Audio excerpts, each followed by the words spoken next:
పరిస్థితుల్లో వ్యక్తిగతమైనటువంటి ప్రయోజనాలను ఆశించి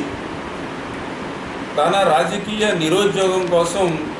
ఇవాళ ముద్రగడ పద్మనాభం గారు మరి ఈ యొక్క ఆంధ్రప్రదేశ్ రాష్ట్రంలో వైఎస్ఆర్ పార్టీ యొక్క ప్రోద్బలంతో జగన్మోహన్ రెడ్డి యొక్క ఆదేశాలతో ఇవాళ కులాల చిచ్చు రేపాలి, అందరూ కలిసిమెలిసి ఉంటున్నటువంటి సమాజంలో అశాంతిని సృష్టించాలని మరి ఆయన చేసేటువంటి యాత్రలకు కానీ ఆయన చేసేటువంటి పనులకు కానీ మరి కాపులు ఎవరో కూడా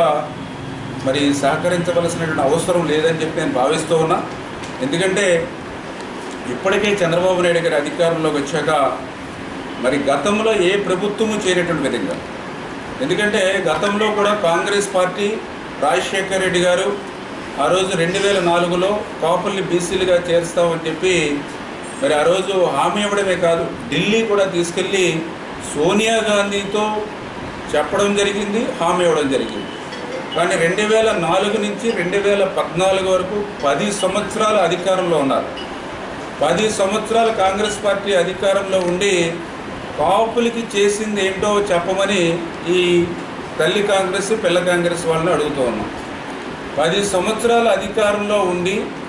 ఇచ్చినటువంటి హామీని నిలబెట్టుకోలేనప్పుడు మరి ముద్రగడ పద్మనాభం గారు ఆ రోజు ఎందుకు మాట్లాడలేదని చెప్పి అడుగుతూ ఉన్నాం. అంటే మీరు మంత్రిగా ఉన్నప్పుడు కానీ, మీరు పార్లమెంటు సభ్యునిగా ఉన్నప్పుడు కానీ, అదేవిధంగా ఆ రోజు కాంగ్రెస్ పార్టీ నిట్టనిలుగా మోసం చేసినప్పుడు కానీ మీరు నోడి గారు కూడా ఈ బీసీలకు నష్టం లేకుండా, ఎందుకంటే ఏదైతే కాపుల్ని బీసీలుగా చేర్చాలన్నప్పుడు రాజకీయపరమైనటువంటి రిజర్వేషన్లలో ఇబ్బంది వస్తుందనేటువంటి ఆలోచనను మరి ఈ రాష్ట్రంలో మరి ఎవరైతే బీసీ వర్గాలు కూడా వ్యక్తపరిచారో దాన్ని దృష్టిలో పెట్టుకునే బీసీలకు ఎటువంటి నష్టం లేకుండా కాపులకి ఆర్థికపరమైన, విద్యాపరమైన,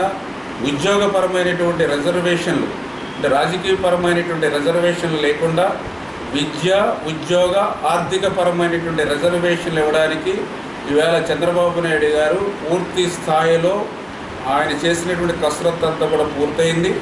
మరి తొందరలోనే ఈ యొక్క మంజునాథన్ కమిషన్ రిపోర్టులు కూడా మరి తీసుకుంటూ ఉన్నారు. క్యాబినెట్ కమిటీ కూడా మంజునాథ్ని కూడా తొందరగా ఇమ్మని ఆదేశం